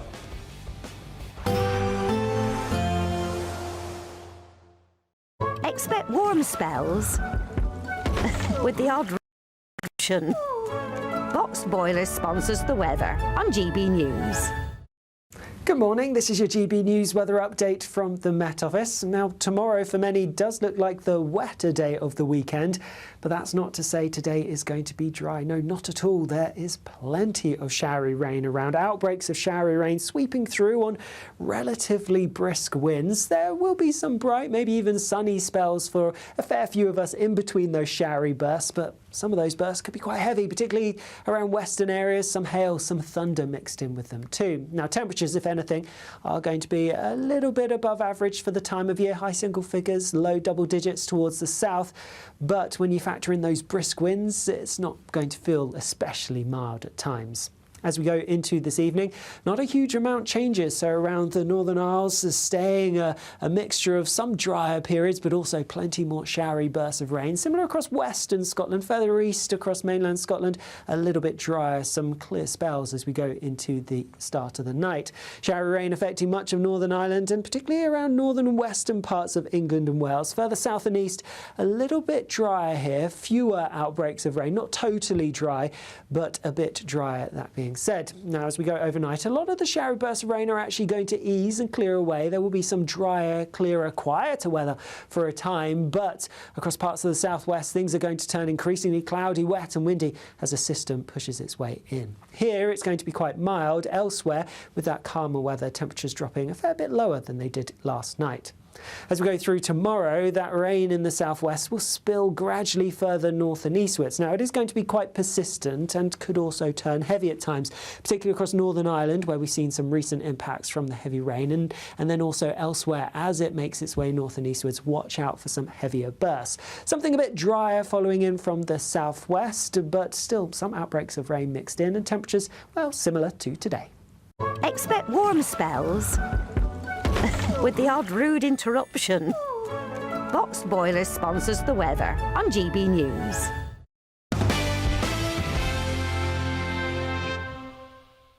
I actually had someone nominate you from this store and said you're very hardworking. Well, I try to be. May I ask how old you are? I'm 88. And still working? Yes, I have to. Why do you have to keep working? Retired from General Motors in '99. In 2012, I went bankrupt and they took my pension away from me. Oh my gosh. Do you have a wife? She passed away 7 years ago. 7 years ago. She was sick when I lost my pension. So you've been struggling a bit? A little bit. So that chap there is an 88-year-old US Army veteran who unbelievably still works full-time at a grocery store here in America. He's had his life completely transformed because a viral video posted by Australian influencer Samuel Weidenhofer saw a massive outpouring of compassion, helping raise, get this, more than $1.2 million to help that gentleman. He's called Ed Bambas, finally retire. Samuel joins me now down the line. Samuel, I saw this video in full. It was so emotional. It was hard not to get the waterworks going. He was saying that he lost his pension from General Motors because it blew up back in the day. He was forced to keep working into pretty much his 90s. He's 88. He was crying when he described how he missed his wife. But Samuel, thanks to you, thanks to your great work and the internet, the generous internet, he now has more than $1 million raised for him. Just tell us how you first heard about him, how you found him. Just fill us in. Yeah, it's absolutely unbelievable. So I run a kindness and mental health community online, and someone left a comment on the Facebook post saying they know an 80-year-old, someone in his 80s working at Maya in Detroit. So I was traveling around the US and decided to head to Detroit and try and find this man, not knowing much about his story or who he was. And, that's what came out of it. It was fully authentic. It was fully random. And it just shows everyone out there has a story, and no one should be working at 88 years old. So to be able to be in a position to have a community to change his life is just amazing. How did you find him? So you went to the store. I mean, how did you know when he was working? Yeah, so we had to go around asking the managers, hey, do you know someone in their 80s who, still has to work, not really knowing the reasons why. And then the management said, yes, we think we know the guy. His name is Ed, and he works on the self-checkout. So sure enough, I went to the self-checkout, and there Ed was. And, I just approached him at complete random and asked him about his story. Well done. Good work, Sam. Can I just ask you, what is his reaction to knowing that the internet has raised more than £1 million for him, $1 million? Ed's reaction? Yeah, it's amazing. It's at about 1.8 million USD right now, and we actually surprised him 3 hours ago. Whoa. That's why I'm in the car. We just went out for dinner with him, and he just burst into tears. He said all the weight's lifted off my shoulders. Like, I feel like my wife is looking down, on my shoulder, and she's there for me. Like, I feel her energy, and it was just so beautiful. There was so many people in the room supporting him and showing their love to him. So yeah, it was just remarkable, truly a dream come true. And yeah, I don't know, he's so happy, and he reminds me of my grandpa too. So I can't be more grateful to be able to, have this community to do this for him. Oh, Samuel, well done, mate. You should be really proud of yourself. How do you feel, just off the back of it, how do you feel having seen what's happened? Yeah, it took a while to hit me, but just recently I burst into tears because I feel, the love from everyone all around the world. And, it truly brings hope, especially not just in the US, right? There's lots of division and hate out there. And I feel like this is something that brings everyone together. This is what the world needs to see right now. So, that's what makes me most proud, is I think it spreads hope to so many people out there who are in a similar situation. So I can't be more proud, truly.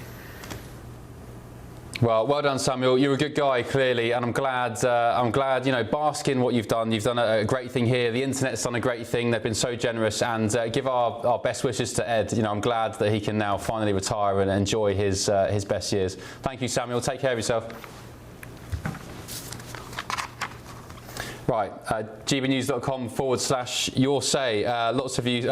Duff has said Ben's having another Daubney moment there. I know, sorry, it's something in the air. It's Christmas, isn't it? Still ahead on the Late Show Live. Wes Streeting's allies are pressing Angela Rayner to sign up for a joint ticket for the Labour leadership.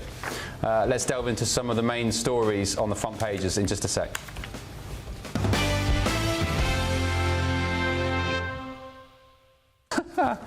Another Daubney moment. I love it. I'm going to keep that.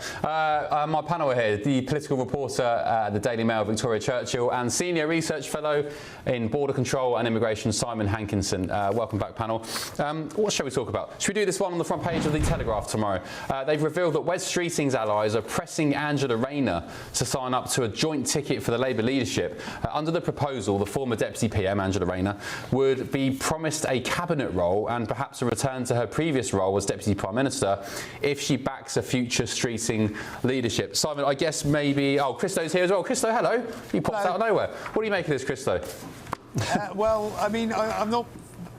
OK, Wes Streeting seems to have one of the brain cells going around the Labour cabinet. There aren't many of them knocking about, and he seems to be able to string a sentence together. And although I think he completely screwed up when it came to the doctors' strike, because he gave in on that initial, 28% with absolutely no conditions whatsoever, and Kel Surprise, they've come back for more. So he's not done everything perfectly, but he does seem to be one of the more competent ones among them. So from that perspective, okay, it could work. However, the thought of him and Angela Rayner, the problem is Angela Rayner is needed because of the left of the party, and all of those backbenchers want those Angela Rayner policies. They want those left-wing policies. So if Streeting didn't come forward with a coherent strategy to come up with growth that doesn't involve taxing people into oblivion and making their lives more restrictive and worse, this authoritarian socialism that Priti Patel just referenced in that interview with her, then I wouldn't see the point. What's the point? Yeah. I guess, though, a better proposition than, say, Ed Miliband and Angela Rayner. Simon, I guess you know more about UK politics than Victoria, so I'll come to you first. Let's give them some time to ruin the country. You know, we're talking about the 2026 midterms here and the 2028 who's going to replace Trump. And Starmer's been there for what, a year? I'm losing track. Yeah, just over. Yeah, a lot of looking at the tea leaves and resurrecting some, I don't want to say has-beens, but I guess one of them's not a has-been. Victoria, do you know Angela Rayner? Yeah, of course. Oh, you know her? About her. What's your thoughts? Well, you know, I think as we've talked about before, Starmer's government is full of some very interesting people, and she is one of them. And you know, obviously, with a lot of what's been going on, I don't think she's really put her best foot forward. I'm not sure if she would necessarily be the best person to lead moving forward. You know, I think they kind of tried to roll her out. Really, you know, I remember being back in the UK around Christmas time last year, and they had her out on a bunch of the breakfast shows and stuff. And honestly, I didn't think she did a great job communicating the priorities of the Labour government. You know, I think whoever that leader is, you're going to be on TV all the time, you're going to be talking to international audiences, and she didn't really strike me as somebody that was well inept to do that. Well, she never came on GB News, which is one thing Wes Streeting does do, props to him, which I think, you know, says a lot about him. Last word to you all. I like to do this now. Christo, what are you doing tomorrow? Very quickly, 5 seconds. It's my birthday on Tuesday. I'm having a party tomorrow night. Ooh. But you're invited, but you're there, so sorry. Shame I'm not invited. Happy birthday. Thank you. Simon, what are you up to tomorrow? What's your plans? I'm going to sleep in and have a massive fry-up. Oh, nice one. And Victoria? Well, my husband's also a big F1 fan as well as an Arsenal fan, so he's going to be cheering on Max, looking at the qualifying tomorrow morning. Well, tomorrow morning here in the US of the Grand Prix finale. Me too. And it's Villa Arsenal tomorrow. Go on, you Gooners. Thank you, panel, for tonight. Thank you, Christo. Happy birthday for next week. Simon, thank you. Victoria, thank you very much. And of course, you viewers back home, appreciate your company. As always, I'm back tomorrow night from midnight UK time. Hopefully, I'll see you there. Enjoy your Saturday, whatever you do. Good night. Sweet dreams.